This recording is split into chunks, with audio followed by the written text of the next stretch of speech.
bismillahi irrahmani irrahim assalaamu aleykum ñuy dellu di ziyaare mbokk yu tedd yépp fas yéene ñëw ci question numéro 2. Question numéro 2. Depuis la prédiction du prophète sur la mission de la fin des temps à nos jours, l'imam Mahdi est perçu comme étant le détenteur du pouvoir par excellence. Mais nous constatons dans vos causeries que vous soutenez que Mawlaaya Cheikh est le maître du pouvoir absolu. Pouvez-vous nous expliquer cette assertion? Et donc, que représente Mawlaaya Cheikh dans ce pouvoir extraordinaire du Mahdi et sa mission universelle? Machallah, ñu ñëw d'abord ci pourquoi ma wax ni Mawlaaya Cheikh Ahmed Tijani Chérif est le maître du pouvoir absolu. xam nga damay faral di wax toujours ni ñi nga xam ni dañuy jaaxle léeg-léeg boo leen waxee ni Imam al Mahdi taalibe Mawlaaya Cheikh Ahmed Tijani Chérif la dañuy jaaxle léeg-léeg ci comme li nga jot a wax ni ñu déggee Imam al Mahdi ak pouvoiram nga wax leen ni taalibe Mawlaaya Cheikh Ahmed Tijani Chérif la ñu ciy jaaxle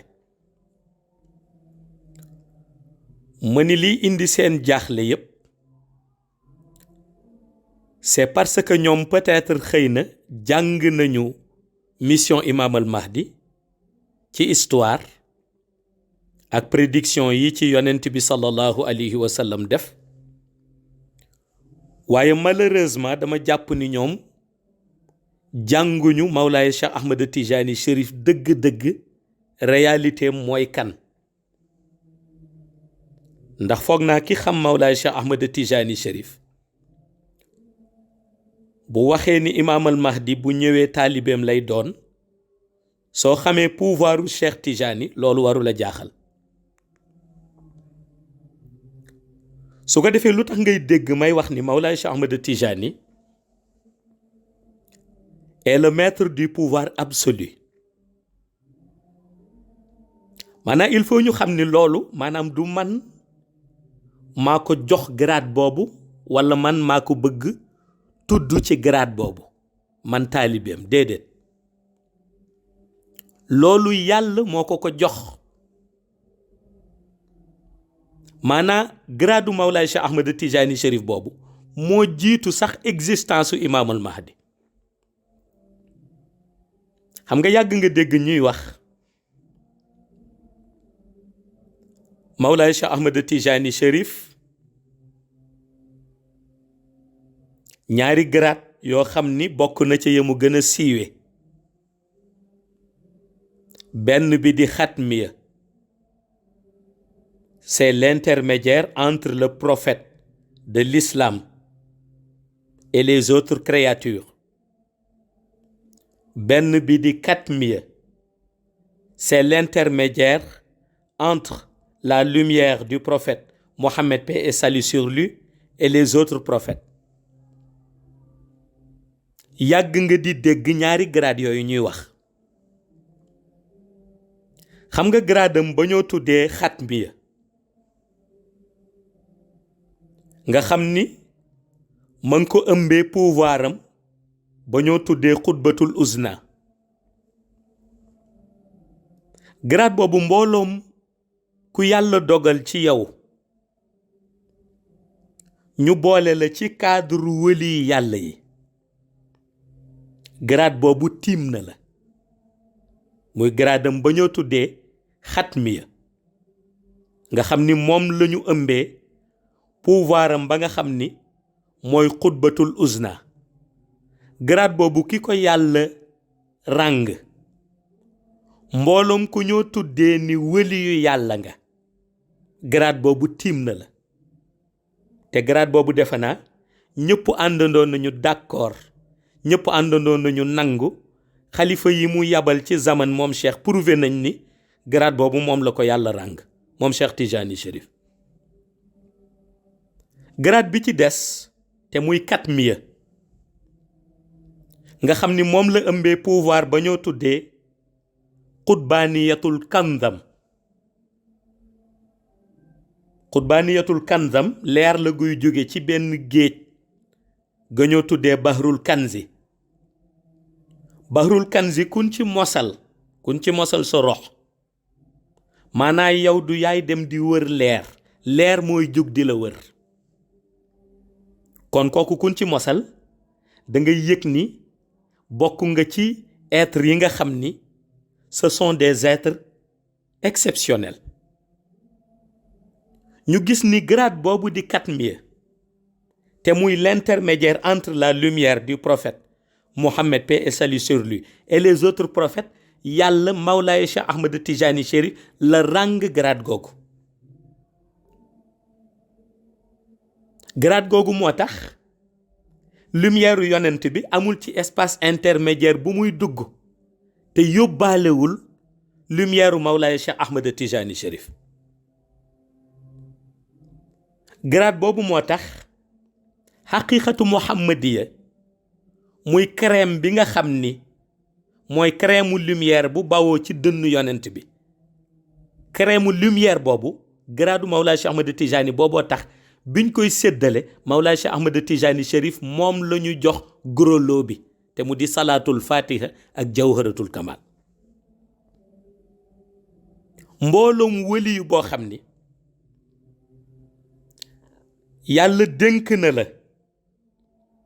pouvoir mystique wala spirituel boo xam ni dana tax nga mën am connexion ak monde xayb. sa liaison ci côté mystique wala sa liaison ci côté spirituel Mawlaay Cheikh Ahmed Tijani dong la yàlla jox pouvoiru mu tijjil la buntu yi nga xam ni ñoo dox sa diggante ak yonent bi. cheikh la yàlla jox pouvoiru mu tijjil la ka nga mën a jàll. kooku boo demee ba ci jawharatul kamal am na baat bu ko fay junji muy baat bi wax haitati bi markazil fuhumi wal maani. baat boobu mooy junji réalité boobu ci biir jawharatul kamal. moo tax boo gisee ma ni Mawlaay Cheikh Ahmed Tijani moom mooy le maître du pouvoir absolu, c'est parce que loolu yàlla moo ko ko jagleel. yàlla moo ko ko jagleel mu nekk xatmiya yonent bi sallallahu alayhi wa sallam. xam nga bu ñu nee xatmiya yonent bi sallallahu alayhi wa sallam la nga ca mën a dégg su fekkee am nga dégg-dégg boo xam ni buñ ko woyofalee sa nopp sa xol dana ko nangu. la nga ca mën a dégg mooy leer guy bëttati espace intermédiaire bu yonent bi sallallahu alayhi wa sallam leer googu yaa koy tijjal mu jàll. waaye leer guy jugeeti ci espace intermédiaire bu yonent bi sallallahu alayhi wa sallam leer googu yaa koy jàllale ci mbindeef yi.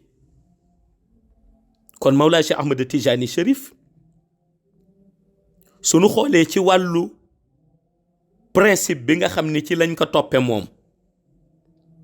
xool ci wàllu organisation mystique ak organisation spirituelle bi mu tëral moom ci zamanam ak ci zaman bi ñu ne muy axiru zaman da ngay nangu yow en tant que nitu yàlla bi ni pour nga naan lumière ba màndi il faut que Mawlaay Cheikh Ahmed Tijani Chérif nàndal la ci géejam. waaye boo xamee dëgg-dëgg xaqiqatu muhammadiya yàlla may la kashf boo xam ni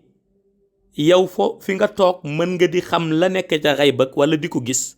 da ngay yëg ni loo ca gisati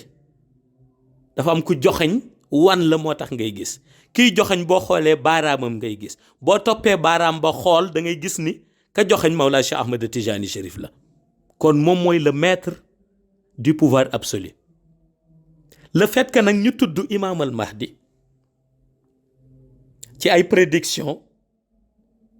ñëpp di xaar Imam al Mahdi ci axiru zaman moom Mawlaay Cheikh Ahmed Tijani ma fàttaliwaat la ko ni moo njëkk revendiqué ni Imam al Mahdi ci tariqam lay bokk. ay xalifaam revendiqué ko bind ko. Imam al Mahdi moomu da nga war a dellu xool ci catégorie ban la bokk. da ngay gis ni imaam al mahdi li gradam di rëy rëy wali yu yàlla la,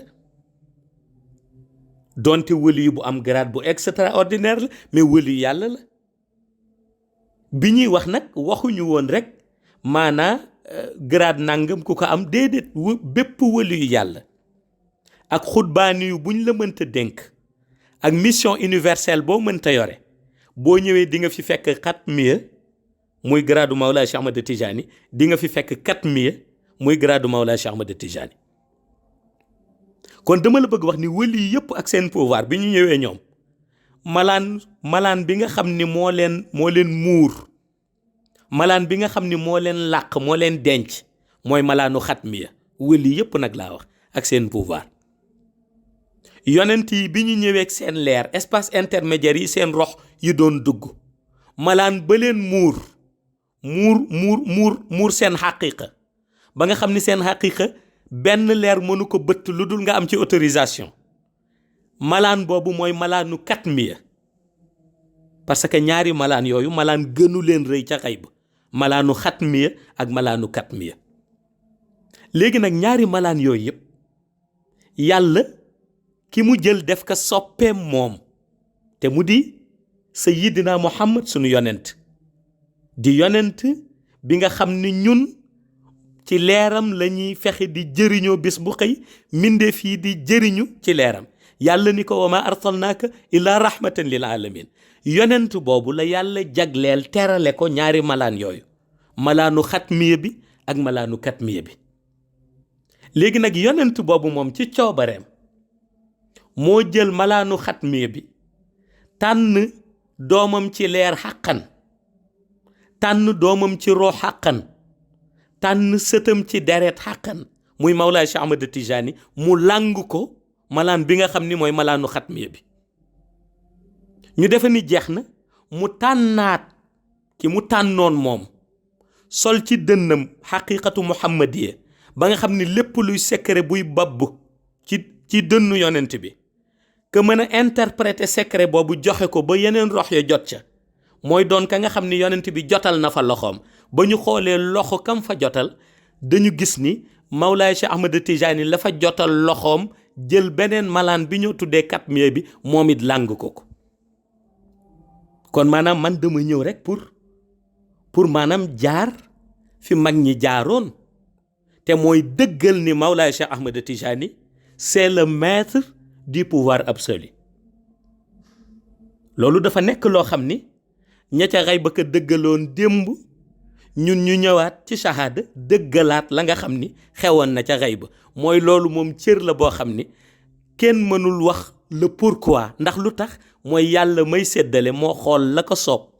xool la ko neex, mu jël jox yonent bi sallallahu alayhi wa sallam. yonent bi tibb ca la ko neex jox Mawlaay Cheikh Ahmad Tijani. keneen kuy ñëwaat nag pour nga jëriñu da ngay jàpp ca ka nga xam ni yàlla jox na ko. soo jàppee ca loxoom, yàlla bu lay jëriñ mu jaare ca loxo kooku nga jàpp dal di lay jëriñ. moo indi Mawlaay Cheikh Ahmad Tijani nekk wasila imam al mahdi. looloo tax ma revendiquer ni Mawlaay Cheikh Tijani Chérif c'est le maître du pouvoir absolu. léegi nag li ci des la muy représenté ma ñëw ceeg yow incha allah. et donc que représente Mawlaay Cheikh Tijani Chérif dans ce pouvoir extraordinaire du Mahdi? waaw defe naa buñ ci ñëwee nga laaj lan la Mawlaay Cheikh Ahmad Tijani Chérif di représenté ci pouvoir imam al Mahdi bi ngeen tuddee pouvoir extraordinaire.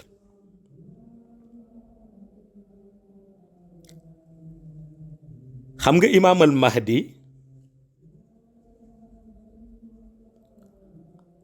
soo defee njàngat bu yaatu ci moom da ngay gis ni pouvoiru imam al Mahdi mooy Mawlaay Cheikh Ahmad Tijani Chérif. maanaam loolu déjà da nga koy mën a souligner. da ngay mën a souligner ni pouvoiru imam al Mahdi mooy Mawlaay Cheikh Ahmad Tijani Chérif.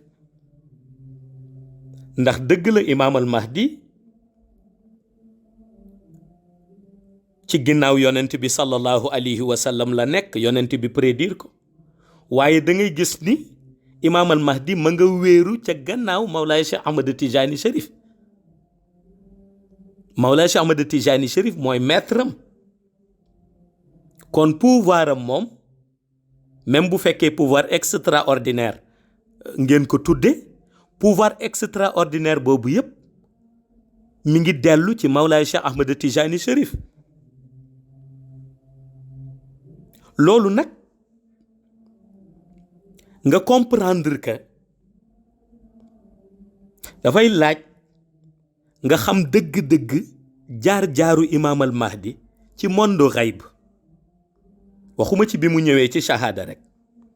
ñu ni kii mooy imaam al mahdi, il faut nga comprendre jaar-jaaram ci monde xayb. xam nga imaam al mahdi dafa am mission, maanaam mission moom moo tax mu ñëw ci kaw suuf. mais mission moom imaam al mahdi lañ ko sant mais mooy mu sauver ruux yi. moom dañ ko indi ci jamono joo xam ni jamono ju jaxasoo la, jamono ju lëndëm la, jamono ju réer yombee la, jamono ju gindeeku jafee la. ñu tuddee ko aaxiru zaman, mujjub jamono. ñu jox ko mission sant ko pour moom mu guider ruux yi jëmale leen ci lumière. moom mu war a guider ruux yi jëmale leen ci lumière. te mi ngi ñëw ci jamono joo xam ni jamono ju jaxasoo la, jamono ju lëndëm la. ndax l'imam Mahdi c'est l'imam des bien guidés. kon mooy moom il est guidé par la lumière du prophète Mohammed, paix et salut sur lui. mais lumière bi nga xam ni moo ko guidé moom lañ ko wax mu utiliser ko pour guider ci rox yi nga xam ni dina leen fekk ci aaxiru zaman ñu nekk rox yoo xam ni yu réer lañ, wala rox yu xamul fu ñuy teg seen tànk lañ, wala rox yu jaxasoo lañ. looloo tax nag jaar-jaaram ci monde xayb moom imaam al mahdi bi ñu ko defalee proposition boobu ci mission. xam nga mission ci xayb dafay am proposition. soo comprendrewul nag mission universelle na muy doxee da ngay defe ni mission maanaam nit ki rek mooy xëy jëlal ko boppam. déedéet, mission du looy xëy rek jël ko. mission dañ la koy jox, buñ la ko dénkee ba noppi nag defal la ay proposition waaye jox la feuille de route. loolu mooy mission. boo seetloo yonent bi sallallahu alayhi wa sallam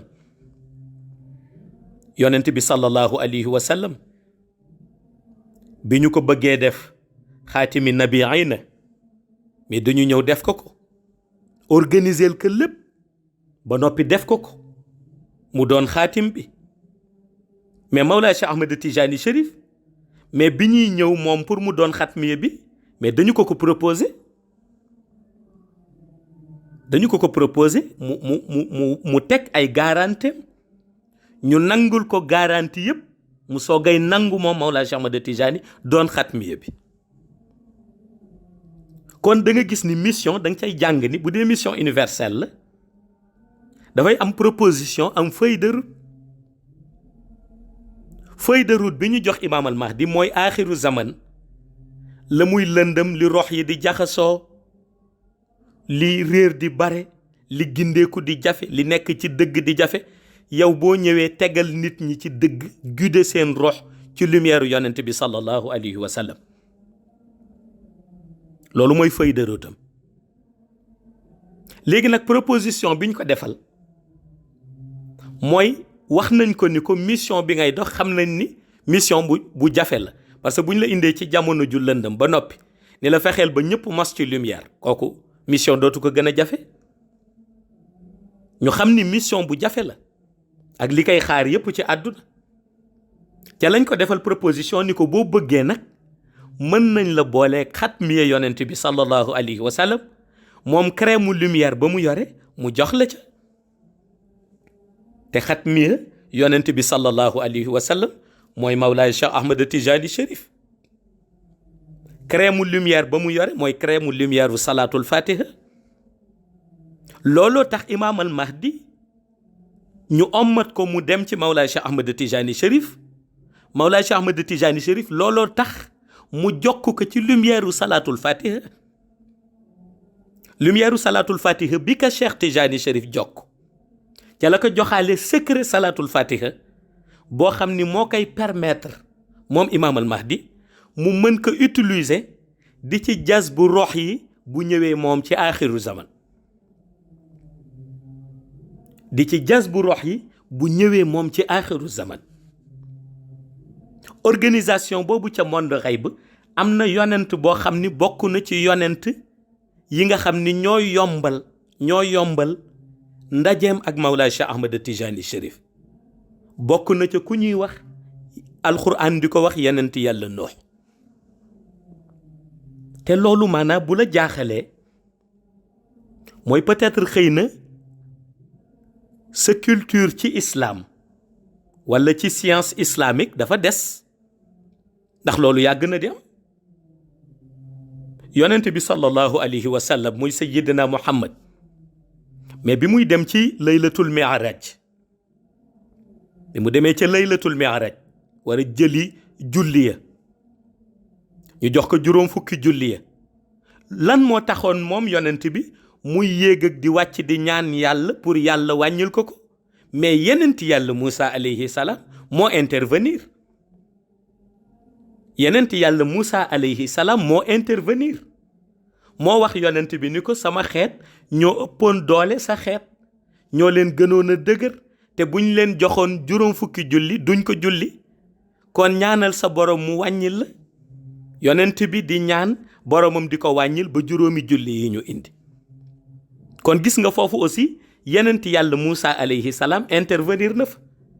intervention bu mel noonu la yenent yàlla Nuux alayhi salaam moom it def ci diggante Imam al Mahdi ak Mawlaay Cheikh Ahmed Tijani ca monde xayb. looloo tax Imam al Mahdi moom pouvoir extraordinaire bi muy yore di dox mission am ci monde shahada. pouvoir extraordinaire boobu boo ko définiree da ngay gis ni lépp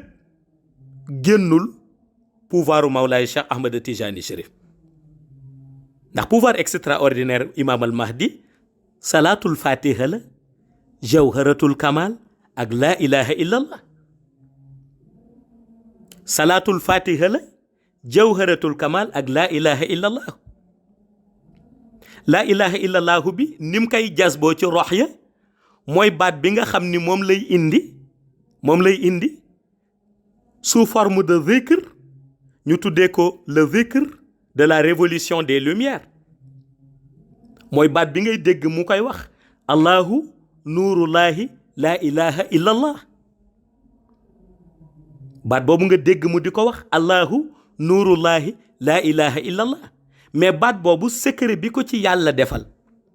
jaarale ko ci loxo yonent bi sallallahu alayhi wa sallam yonent bi jaarale ko ci loxo Mawlaay Cheikh Ahmed Tijani Chérif. secret bi ko ci yàlla defal te mu jóge ca xayb mais secret boobu moo tax muy jas bu rox ya buñ koy tudd ñoom muy ñi nga xam ni dañ koy tudd ak ñi koy dégg kenn ku ca nekk dana ca am yëg-yëg boo xam ni daf cay jëlee luy dundal roxam ci leer. parce que la nga cay jëlee mooy dalu xol. ala bi zikrillahi tatmainul qulub. gis nga xol bu dalul xel mu dalul boroom waxuma la ndax dana mën a jaamu yàlla waaye dafa dul mën a comprendre dëgg-dëgg ci système spirituel bi mu nekk. te gis nga système spirituel bi nga xam ne ki ñuy tarbiya ci lay toog buñ ko jàngalul bu doon zikr ba suba zikr ba mën na ko bañ jëriñ dara. waaye gis nga buñ ko jàngalee système ba bu jàngoon ñeenti salaatul fatiha loolu mën na ko doy ndax zikram day tegu ci xàqul yaqin ba noppi dafay nekk lu nu nangu ndax wala zikrullahi akbar. la ca des muy salaatul fatiha mais looloo tax bu Imam al Mahdi ñëwee muy bokk ci tarixa tijaniya maanaam bokk ci parce que dafay bokk rek ci benn la noo tuddee secte wala benn côté ñu ni ko ci bokkul moom yow bokkoo ci mission bi non moom mission pour àdduna yépp la mais base mystique gu mission mooy tarixa tijaniya waxuma nag tarixa tijaniya ci aada tariqa tijaaniya ci xaqiqa te mooy dundul rek yow tijaan nga man tijaan laa la muy dund mooy lumière u salaatul fatiha moom loolu lay dund parce que ca lay jaari di arroser rox yi à distance ak ña nga xam ni jege nañ ko. beneen bi mooy reflet bi nga xam ni moom lay yore moom imaam al mahdi comme son pouvoir spirituel nga xam ni fu nit di gisatee yonent bi à l'état pur ci baatin boo gisee yonent bi sallallahu alayhi wa sallam lumière am soo doxee tuuti gis lumière u imaam al mahdi wala lumière u Mawlaay Cheikh Ahmad Tijani mu ànd ak lumière u imaam al mahdi lay dajale ñetti lumière yooyu borom baatin yi di ci teg bët mais mooy secret jawharatul kamal bi ñu jox imaam al mahdi. léegi nag kon soo defee taxaw seetlu nga gis ni moom pouvoir bi tax ñu naan il a un pouvoir extraordinaire pouvoir bi li ci jiitu mooy laa ilaha illallahu moom la définir ci allahu nurullahi laa ilaha illallah. nga gis base bi nga xam ne am na ko ci côté spirituel ba système bi muy tëral moom imaam al mahdi muy système spirituel boobu kun ci dugal boo commencé zikr dafay mel na maanaam bisu tey nga tàmbali zikr tey boo doon zikr ay 50 ans ñu dugal la ci système boobu day mel na yaa ngi soogay tàmbali zikr la ngay yëg yaa ngi koy soogay yëg la ngay gis yaa ngi koy soogay gis mais système boobu base fondamentale bi lumière u salaatul fatiha bu ko Mawlaa Cheikh Ahmad Tijani jox la. le fait que nag borom baatin yëpp aussi mën gis lumière u yonent bi ci gént wala ci beneen vision ci wàllu méditation gisaale en même temps lumière u Mawlaa Cheikh Ahmad Tijani ci wetu lumière yonent bi gisaale en même temps lumière u imaam al mahdi mais loolu li ko jox pouvoir boobu mooy secret jawharatul kamal bi nga xam ni moom la ko Mawlaa Cheikh Ahmad Tijani jox. léegi nag le fait que imaam al mahdi moom muy utiliser la ilaha illallah comme son pouvoir extraordinaire di utiliser salatul fatiha comme sa base mystique di utiliser jawharatul kamal comme son pouvoir extraordinaire mais yooyu bu dajee nga xool la ilaha illallahu bi gis ni moom rek xëy na peut-être mooy li nga dégg ci zikr mu bees ci yow ndax laa ilaha illallah comme allahu nuurullahi laa ilaha illallah mais da ngay dégg laa ilaha illallahu bi allahu nuurullahi bi ak forme zikr bi xëy na mooy bees ci yow ndax lu jóge ca xayb la kon c'est tout à fait normal que boo ko déggee fekk mu soogay jóge ci làmmiñu imaam al mahdi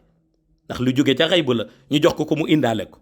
waaye salaatul fatiha bi beesul ci yow mais yëg nga ci loo yëgul woon jawharatul kamal bi ci ni yonent bi di défilé pourquoi à chaque fois boo gisee lumière am gis lumière u Mawlaay Cheikh wala gis lumière u imaam al mahdi loolu aussi fekk loo miinul woon la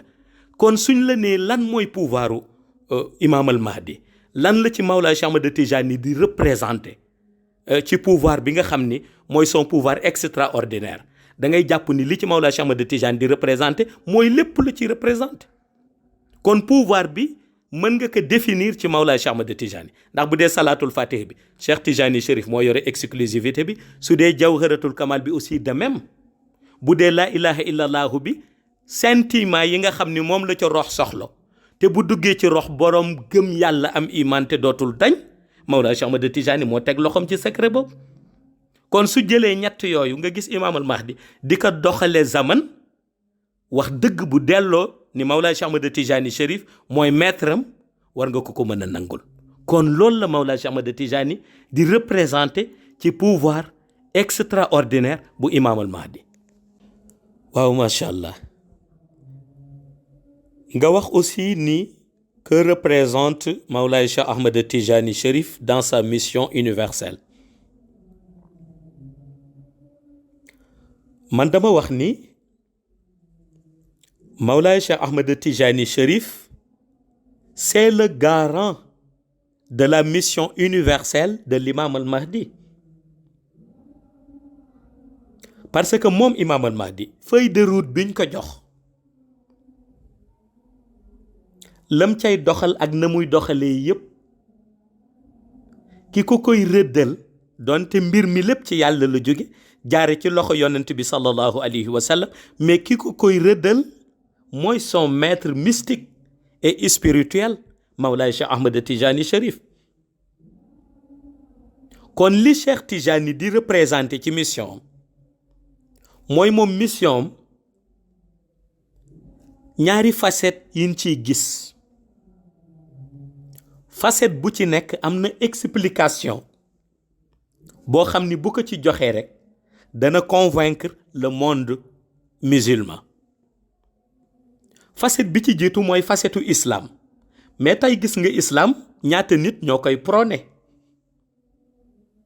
ñaata prêcheur ngay dégg bis bu xëy ñi ngi def la ñoo tuddee ay dahwa, ñaata nit nga dégg chaque jour ñi ngi jàngale la ñoo tuddee la science islamique. mais lu tax accès bi am tey ci nit mën a déglu waaraate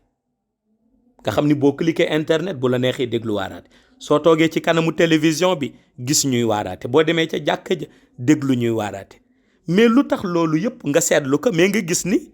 jamono day dox di gën a yàqu, jamono di dox di gën a lëndëm, jikko yi di gën a yàqu. est-ce que ci ñuy waaraate la wala est-ce que ci science islamique bi nga xam ni ñi ngi koy jàngale la? déedéet, mën na bañ nekk ci ñoom, mën na bañ a nekk même ci science bu ñuy véhiculer wala message bi, mais xëy na peut-être portée bi nga xam ni message yu lumière dina ko am ci rox,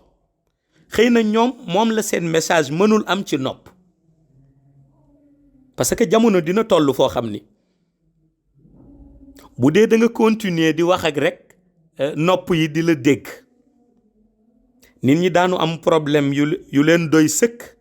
ba tax pour ñu déggati la dafay jafe. te axiru zaman ñëpp xam nañ ni jamono problème la. looloo tax mu préféré moom Imam al Mahdi facette bi nga xam ni moom lay wane ci religion islamique bi muy jàngale, au lieu que muy utiliser nopp yi pour ñu koy dégg, mais mu fexe ba jaarale lumière bi ci rox yi di ko nangul. moo tax ku mu waxal rek nga jóg, ku ñu wax ni du dégg boo ko waaree du waaru, moom Imam al Mahdi pourtant bu la waaree nga waaru, te bu la waxee it nga dégg. parce que lumière lay utiliser ci message bi nga xam ni moom lay véhiculer, lumière boobu lay jàllale au lieu que mu def ko ci nopp yi, mais mu jàllale ko ci rox yi, nga xam ni ay waxam dootul doon lu ñuy dégg yam ci, dañ koy yëg. kooku ñuy percevoir message am yëpp dañu mën a seede ni la noonu la amee, moom ay waxam dañ koy yëg, dootul doon rek looy dégg.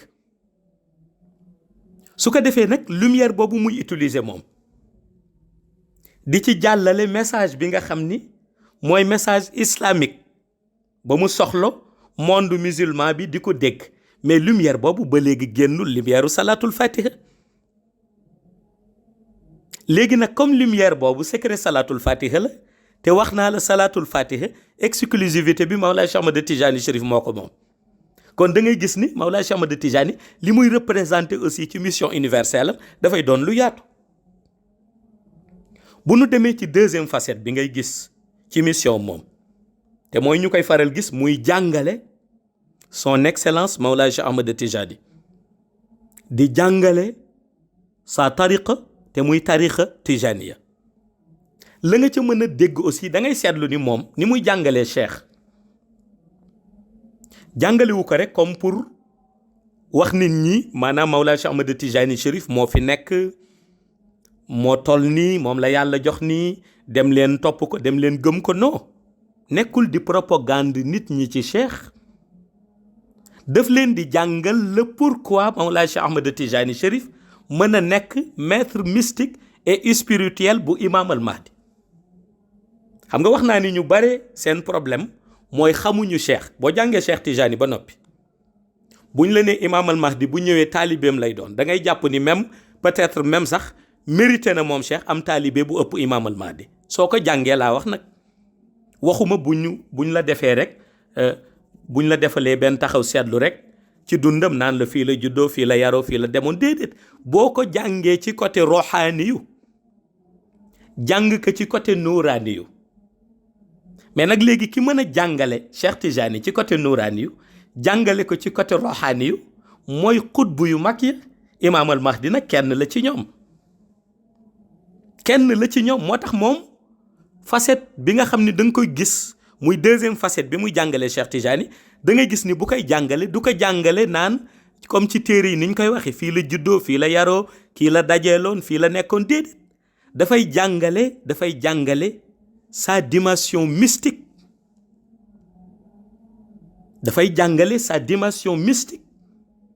parce que moom yëg na ni pour comprendre Mawlaay Cheikh Ahmad Tijani pour xam dëgg-dëgg lu muy représenté mais boo jàngul dimension mystique am moom Cheikh munoo ko xam parce que bu ñu la nee fii la juddoo rek fii la yaroo fii la jaar kii la dajeel kii jox ko lii nangam kooku da nga koy xool comme rek peut-être benn nit kuy def benn périple méditerranéen comme ni ñu koy waxee waaye bu ñu la jàngalee sa dimension mystique di nga xam ni kii Imaam al Mahdi su Cheikh revendiqué ni taalibeem lay doon daf ko revendiqué mais mérité na sax am ku ëpp Imaam al Mahdi looloo tax nag mission universelle ba moom bu jàngalee facette bi nga xam ni mooy ni mu bëgg ñu déggee ko islam nga xam ni day doon yëg-yëg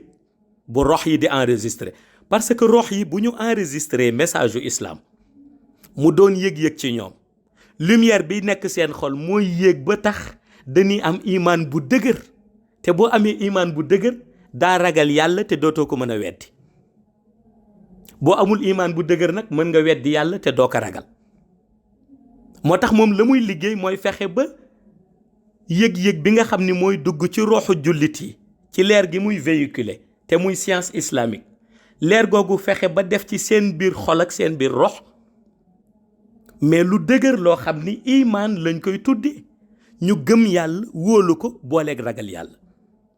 beneen facette bi muy jàngale Mawlana Cheikh Ahmad Tijani day jàngale sa dimension mystique ba ñu xam ni moom la muy revendiquer ni kii mooy maître am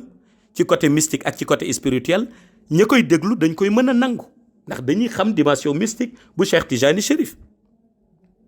li ci des ñu dégg ko mu wax ko nekk ci toog ànd ak ñoom muy tariqa tijaniya soo dégloo aussi jàngaleem da ngay dégg ni moom maanaam jàngalewul tariqa tijaniya pour diviser pour wax non man fii laa bokk yéen fee ngeen bokk waruñu mën a laalante kii fii la bokk kii fii la bokk wala di xàjjale déedéet moom dafay boole te booy boole mooy avant ngay nekk tijaan faw nga nekk jullit boo nekkul jullit munoo nekk tijaan te jullit yépp ay mbokk lañu ay mag ak rakk lañ relation bi nga xam ni yonent bi sallallahu alayhi wa sallam moom la wax Imaam al Mahdi mu tiise ko ak ñi muy àndal compagnon yi tiise ko ak musulman yi mais même relation boobu moo mës a exister ci monde musulman alquran indi ko te mooy jullit yépp ay mag ak rakk lañu ay mbokk lañu moo tax moom da ngay gis ni buy jàngale tariqa tijaniya doo dégg ci njàngaleem aada du ci bokk moom xaqiiqa rek lay jàngale xaqiiqa boobu muy jàngale nag ndono ba mën ko jële ci Mawlaay Cheikh Ahmad Tijani Chérif moo tax boo laajee li Mawlaay Cheikh Tijani di représenté ci mission universelle am dañ lay wax ni Cheikh lépp la ci représenté message islamique bi Imaam al Mahdi di véhiculer lumière la àndal boo xam ni day dugg ci rox yi dañ koy yëg moo tax message boobu rek du yam ci nopp koo xam ni bu xëyee suba xëy na du maanaam message bi du am lu mu yëngal ci moom message bi seen rox lay dugg ndax dafay jaare ci lumière u salaatul fatiha làmmiñam moom Imaam al Mahdi wax ja muy wax ay fuyu daat ya cay génn leeru salaatul fatiha la bu dalee ci rox dafay yokk imaan ci moom beneen bi mooy Mawlaay Cheikh Ahmad Tijani mu muy jàngale du ko jàngale rek comme benn sëriñ bu ñu war a topp dafay jàngale sa dimension mystique ñu xam lu tax ko ndeke Cheikh Tijani représenté li mu représenté beneen bi mooy tariqa tijaniya bi muy jàngale du ko jàngale ci aada ci xaqiiqa la koy jàngale da ngay dem ba yëg ni ndekete moom jàngalewul rek tariqa tijaniya nii comme benn confrérie mais daf ko jàngale comme benn milieu boo xam ni ku ci dugg si ku nekk mën nga bénéficier wu ci lumière yonent bi sallallahu alayhi wa sallam loolu nag da ngay gis ni moom su ko taawoo moom Imaam al Mahdi di dox di dem ci biir mission universelle am kon da ngay yëg ni moom li muy dox yëpp génnul yàlla génnul yonent bi sallallahu alayhi wa sallam kon génnul mission wata soo ma laajee li Mawlaa Cheikh Tijani di représenté ci mission universelle am damay wax ni Mawlaa Cheikh Ahmad Tijani c'est le garant de la mission universelle de l'Imam al Mahdi